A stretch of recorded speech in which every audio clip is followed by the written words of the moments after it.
আমার মা আছে, আমি আমার সবাই বউ সন্তান কিচ্ছু না। আমার মা তো আমার জন্ম দিয়েছে, আমি মার পাশে বেরিয়ে রয়েছি ভাই, এটাই কি করবো।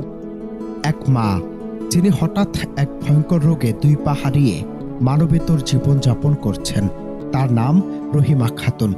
যে স্বামী সন্তানদের জন্য তিনি একদিন সবজি বিক্রি করে জীবন উজাড় করে দিয়েছিলেন, আজ পঙ্গু অবস্থায় সে বড় দুই ছেলে এবং স্বামী তাকে একা ফেলে দূরে সরে গেছেন। কিন্তু ছেড়ে যাননি ছোট ছেলে আরিফুল। কিন্তু হতভাগা আরিফের গল্প কাঁদাবে আপনাকেও। অসুস্থ মায়ের সেবা করায় তা সহ্য করতে না পেরে ছেড়ে চলে গেছেন আদরের স্ত্রী, আর শেষমেশ হারিয়েছেন চাকরিটাও। অবাক হলেও সত্যি হৃদয় বিদারক এই দৃশ্য গাজীপুরের শ্রীপুরে। আমার মা আছে, আমি আমার সবাই বউ সন্তান কিচ্ছু না। আমার মা তো আমার জন্ম দিয়েছে, আমি মার পাশে বেরিয়ে রয়েছি ভাই, এটাই কি করবো। বউ সন্তান চলে গেছে, মনে করেন যে আমার ব্যর্থতা না ওগর ব্যর্থতা কোনটাই জানি বলতে পারবো না ভাই। আমি আমার মার সেবা করতেছি ভাই, এটাই জানি। চলে গেছে তো মনে জ্বর লেগে চলে গেছে, পরে গেছি আর আনতে দিব না ওর মায়ের, ওর মায়ের দিব না, আমি জোর করে আর কেমন আনবো। সূত্র জানায়, যখন সবাই ছেড়ে চলে গেছে তখন প্রতিকূলতার এই স্রোতে রহিমার হাত ছাড়েননি ছোট ছেলে আরিফুল। মায়ের দুই পা হারানোর পর তার সেবা করতে গিয়ে আরিফুলকে দিতে হয়েছে চড়া মাশুল।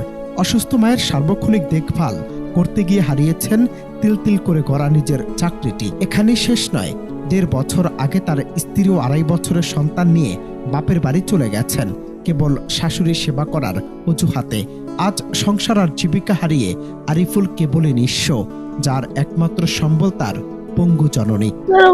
কত জায়গায় গেলাম, ডাক্তার গুলো খালি এই সব ভালো হইতো না, কাটতে ভালো লাগবে যেরকম হাসপাতাল নিল ভাড়া কাটতাম। ছেলের বউ বাবা ও অভাবে সংসার আছি, আমি পঙ্গু হয়ে গেছি গা। পঙ্গুর পরে বিয়া করছি, যারা অনেক কাজ কাম করছে করে পা না খাওয়াই তারে না, কষ্ট হয়ে যায় যারা ফুলের বউ গেছে। আমার বাবা পায়খানা প্রস্রাব করি ফেলা, রাতের 10টা হইলো আন্না রান্না বাইরা ভাতটা গরম করে খাওয়া দে। আমার আল্লাহর কাছে আমার প্রতি সুখ শান্তি তারা দিচ্ছে না বাবা। আরিফুলের এই ত্যাগের কাহিনী শ্রীপুরের বরমী ইউনিয়নের আজ মুখে মুখে। যেখানে আধুনিক সমাজ সামান্য স্বার্থের জন্য সম্পর্ক ভেঙে যায়, সেখানে আরিফুল মায়ের খাওয়া দাওয়া থেকে শুরু করে ঘরকন্নার সব কাজ নিজ হাতে হাসি মুখে সামলাচ্ছেন।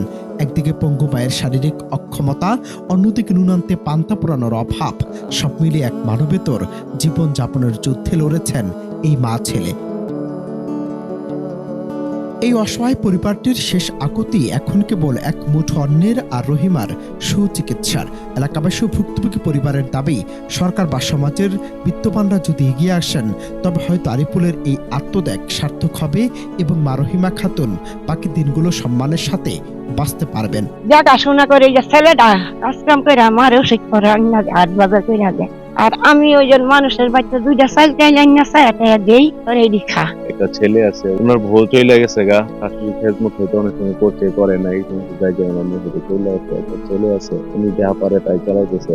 ময়মনসিংহ থেকে ঢাকা পাঠাইছে, ঢাকা থেকে ওই করতে নিয়ে পা 2টা কাটা দিছে, এখন তার চলার মতো আর কোনো ব্যবস্থা নেই। 10 বাপ ভাইয়ের কাছে টাকা পয়সা উঠায় হয়ে চলে। আমাদের চারপাশে এমন অনেক আরিফুল আছে যারা নীরবে নিবৃত্তে সংগ্রাম করে যাচ্ছেন।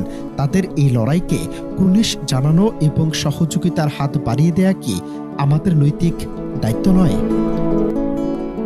অনন্ত হাসান মাসুদ, বাংলা টিভি।